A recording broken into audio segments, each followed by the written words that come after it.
తెలంగాణలో ఎల్నినో పరిస్థితుల నేపథ్యంలో ముందస్తు కార్యాచరణపై మంత్రి ఉత్తమ్ కుమార్ రెడ్డి అధికారులతో ఉన్నత స్థాయి సమీక్షా సమావేశం నిర్వహించారు. రాష్ట్ర వ్యాప్తంగా కలెక్టర్లు, వ్యవసాయ నీటిపారుదల శాఖల అధికారులతో వీడియో కాన్ఫరెన్స్ సమావేశం నిర్వహించారు.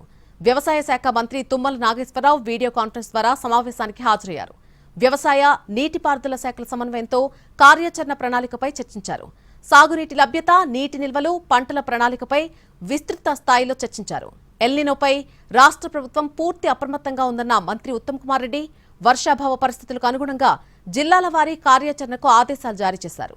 రైతులు ఆందోళన చెందాల్సిన అవసరం లేదన్నారు. వర్షపాతం, నీటి లభ్యత ఆధారంగా ప్రత్యామ్నాయ పంటలపై అవగాహన కల్పించాలని అధికారులకు మంత్రి ఉత్తమ్ కుమార్ రెడ్డి స్పష్టం చేశారు.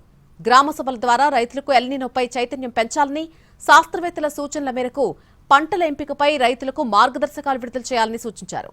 పంటల సాగుకు అవసరమైన ఎరువులు సమృద్ధిగా అందుబాటులో ఉంచాలని ఆదేశించారు.